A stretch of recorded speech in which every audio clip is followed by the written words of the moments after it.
Assalamualaikum warahmatullahi wabarakatuh. Waalaikumsalam warahmatullahi wabarakatuh.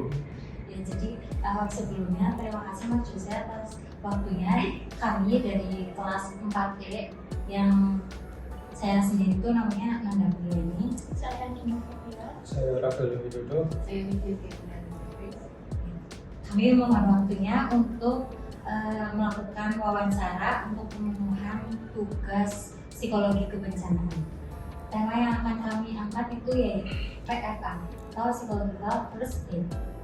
Ya, sebelumnya nama saya Jose Majid. Saya dari relawan komunitas psikososial WP. Saya sudah sekitar 3 tahun lah sudah bergabung di relawan komunitas psikososial ini.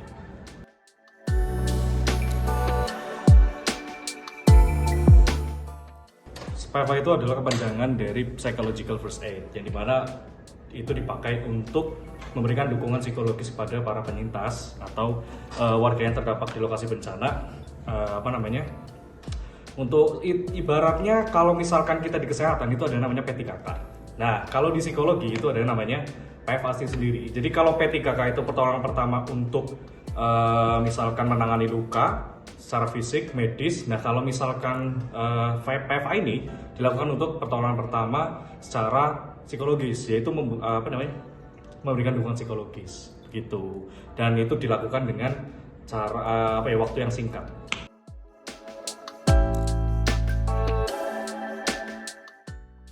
Untuk penerapannya sendiri, pertama kita berangkat itu mulai dari pasca bencana, yaitu minimal 1 minggu.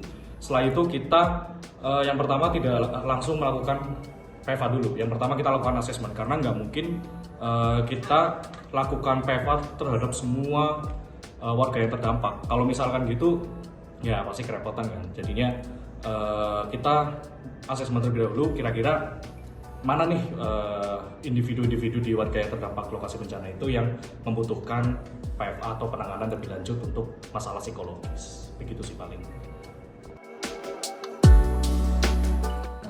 Sepengalaman saya itu baru terjun di 3 kali bencana. Yang pertama di banjir tambak, lalu yang di tanah longsor Purbalingga, sama di gempa bumi Cianjur. Dan yang untuk skala nasional yang saya baru pertama kali dan terakhir kali di waktu ini yaitu di gempa bumi Cianjur.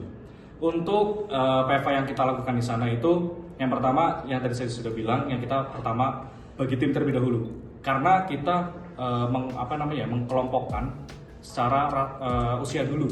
Yang pertama ada usia anak-anak, yang kedua remaja, dan yang ketiga orang dewasa atau bisa masuk kategori lansia juga.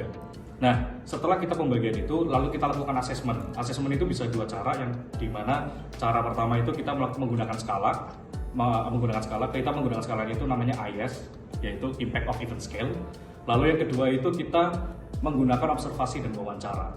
Nah, dari kedua cara ini kita simpulkan apakah dari penyintas ini membutuhkan yang namanya PFA tersebut. Karena ada beberapa penyintas yang saya temuin, ya mereka setelah pasca bencana itu sudah mulai memulih kondisi psikologisnya, yang dimana mereka sudah sudah secara baik lah, lingkungan sosialnya sudah berinteraksi dengan baik dengan tetangga-tetangga lainnya, lalu juga saling bekerja sama untuk membangun hunian daruratnya juga begitu. Jadi kita lakukan asesmen dulu. Setelah itu kita kumpulkan hasilnya, kita simpulkan mana penyintas mana saja yang membutuhkan PFA. Setelah kita dapat datanya, lalu kita lakukanlah PFA itu. Dan PFA itu kita lakukan juga di waktu-waktu tertentu. Yang pertama kita harus observasi terlebih dahulu. Kira-kira penyintas ini di saat kita mau melakukan PFA, apakah kondisinya cukup baik untuk kita lakukan PFA. Kita ajak bicara, kita ajak ngobrol kayak gitu, kita ajak cerita. Lalu yang kedua, kita harus memahami dulu apakah kebutuhan dasar dari penyintas yang kita ingin lakukan PFA itu sudah terpenuhi. Yang kebutuhan dasar itu bisa merupakan pangan, terus juga hunian darurat, karena pasti yang paling penting adalah mereka harus mendapatkan hunian darurat dulu, baru kita bisa lakukan PFA. Seperti itu sih paling.